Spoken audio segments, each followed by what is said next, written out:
estamos acá para, comentar un poco el descalabro que se vivió en México el fin de semana, sobre todo a partir del asesinato del líder narco El Mecho, que en realidad su nombre formal es Nemesio Oseguera Cervantes, también conocido como El Mencho, también conocido como el Señor de los Gallos, tenía muchos seudónimos. Era el jefe máximo del cártel Jalisco Nueva Generación, que era el más grande, el que en mayor medida dominaba la escena narco mexicana en este momento. Lo mataron las fuerzas federales oficiales del gobierno de México en su casa en Jalisco, una casa que rastrearon a partir de seguir a una mujer con la que el tipo salía, estás básicamente en una cita romántica y bueno, le Asuntos de cayó ahí bombachas. las fuerzas federales, exactamente. En los relevamientos que hicieron sobre la casa no encontraron armas, pero sí un altar religioso, y después encontraron igual las armas en las inmediaciones, que era una casa en el monte, así que se ve que el tipo estaba preparado para que le pasara algún episodio de este estilo y ya sabía qué paso a paso seguir. Lo que no le salió fue zafar él, porque efectivamente lo bajó la Fuerza Federal. Hubo rumores de que Estados Unidos colaboró con el operativo, pero después Sheinbaum lo desmintió. Así Todas, la- que les traje ahí un pedacito todas de las eso. operaciones se realizan por las fuerzas federales. No hay participación en la operación de fuerzas de Estados Unidos. Lo que hay es mucho intercambio de información. Como lo hemos dicho aquí varias veces, el entendimiento con Estados Unidos se basa fundamentalmente en intercambio de inteligencia de información.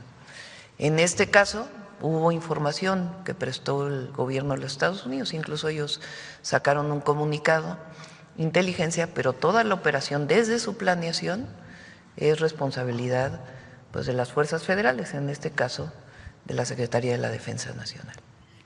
Bueno, este es un ejercicio que hace Sheinbaum de soberanía, de alguna forma de demostrar que ella tiene control sobre su propio territorio. Es a partir del antecedente de la intervención de Estados Unidos en Venezuela, que amenazó con intervenir también en México, y es una respuesta de alguna forma de la presidenta de decir, che, los temas mexicanos los tengo controlados yo, aunque pueda haber colaboración, aunque pueda haber flujo de información y demás. Es un tema que de alguna manera puso en el centro el asunto en la agenda de Estados Unidos, porque se trataba de uno de los criminales más buscados por los dos países. Estados Unidos ofreció una recompensa de $15 millones por información para la captura, y bueno, enseguida ellos, como ahí releva Sheinbaum, sacaron un comunicado propio hablando de cómo colaboraron en ese abatimiento, de alguna forma adjudicándoselo, pero bueno, ahí lo que deja claro la presidenta, que además está vestida de negro, lo cual es poco usual en Claudia Sheinbaum, que bueno, muy seria, habla de eso.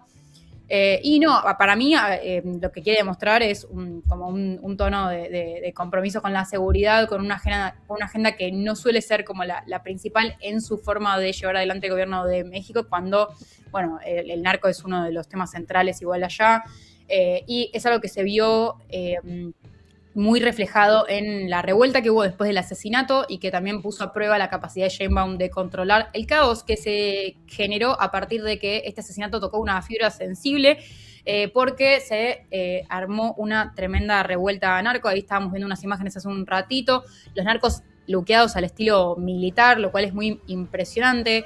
Vos ves estos camiones que parecen Fuerzas Armadas, militares, oficiales de un gobierno, pero en Ya realidad como una son fuerza paralela para estatales. Sí. claro, exactamente. Parecen como paramilitares, en realidad son los miembros del cártel Jalisco Nueva Generación, que como decíamos es el principal en este momento en México, porque los otros cárteles grandes que habían también fueron abatidas las principales cabezas, y bueno, el Mencho era como el último pez gordo que quedaba, de los más conocidos, entre los que estaba, bueno, Pablo Escobar y demás. Y bueno, también estos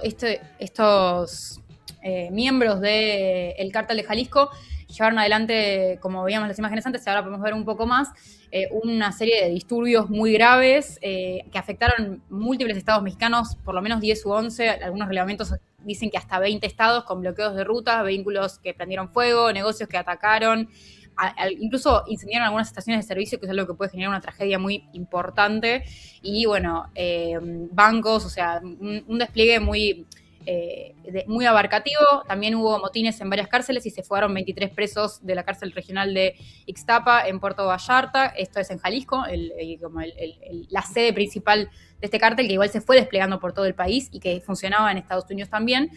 Y bueno, los estados más afectados fueron justamente Jalisco, pero también Michoacán, Guanajuato, Sinaloa y Tamaulipas. Y bueno, en respuesta a todo este caos que se generó, el gobierno de Sheinbaum desplegó un montón de soldados y fuerzas federales para controlar la situación. En los enfrentamientos entre los narcos y las fuerzas de seguridad murieron entre 62 y 75 personas. De estas personas, 25 fueron miembros de la Guardia Nacional. Esto lo confirmó el gobierno. Y después murieron entre 30 y 46 presuntos miembros del cártel de Jalisco Nueva Generación. Después, en cuanto a las víctimas civiles, hay una sola confirmada, aunque posiblemente sean más víctimas que aún no están confirmadas. Se trata de una mujer que quedó atrapada en los tiroteos.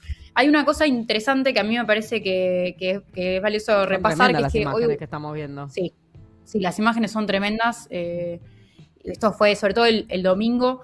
Y nada, hay una declaración de hoy del ministro de Defensa de Claudia Sheinbaum, Ricardo Trevila, que sostuvo que el 80% de las armas de los cárteles son de origen estadounidense, también como para poner sobre la mesa de todo esto que anda la lucha contra las drogas. Exactamente, de las drogas que ingresan desde Latinoamérica. Bueno, las armas de los cárteles que trafican esas drogas son mayoritariamente estadounidenses. Esta es una estadística que corre en general para México. Las armas en general en México son 80% de estadounidenses, de origen estadounidense, y esto se traslada a los cárteles, que bueno, también tienen un dominio territorial, que bueno, hacen uso de una cierta... construyen una soberanía basada en la falta de presencia del Estado, y eso es algo que funcionó durante décadas y que funciona hace mucho tiempo de esa manera. Entonces la disputa ahí es territorial y tiene que ver con las regiones a las que no llega el Estado, en donde los narcos terminan captando a los chicos más jóvenes y proveyendo de alguna manera ciertos servicios a la población que después eso funciona, alimenta de alguna manera el aval. Igual aval me parece una palabra que quizás no es la más indicada, pero bueno, que también genera esa ida y vuelta en el que pueden tener tanto alcance territorial. Y después pero con este enfrentamiento y este abatimiento, Viole, ¿se terminó el problema del narcotráfico en México? No. O sea, es muy difícil pensar que por tumbar... Me la vi venir. Es muy difícil plantear o dimensionar que un problema estructural de México y de otros países de la región, principalmente Colombia, pero central en el México históricamente, se pueda bajar por el hecho de que bajen a los líderes de estos cárteles, que son multitudinarios y que funcionan no solo en muchas partes de México mismo, sino también en otras partes del mundo, y que tienen otros linkeos con otros diferentes cárteles, se pueda desarticular de esa forma. Sí, es verdad que es un cimbronazo. Por otro lado, el otro día discutía con un amigo debatíamos sobre si esto que sucedió tiene que ver con una fibra sensible que se tocó, o si los cárteles lo usaron, no los cárteles, pero el cártel específicamente Nueva Generación Jalisco, que es que presidía el Mencho, si en realidad lo usaron como una suerte de excusa para mostrarse y mostrar el poder que pueden tener, el caos que pueden generar y las armas y el equipamiento que tienen, que bueno, como decíamos recién, es comparable a las Fuerzas Armadas o militares oficiales del país. Pero bueno, el Mencho tenía una historia particular, no era un heredero de estos grandes imperios narco como quizás otros personajes parecidos. Fue reclutado por los narcos de chiquito y después emigró a California, donde usó muchos nombres falsos, y fue deportado de vuelta a México. Y ahí hay un punto interesante en su historia que quería repasar así muy rápidamente, que tiene que ver con que durante algunos años fue policía en Jalisco, y después abandonó la policía para participar, para encabezar de alguna manera este cártel Nuevo Jalisco desde 2010, que es cuando se fundó a partir del desprendimiento de otro cártel anterior.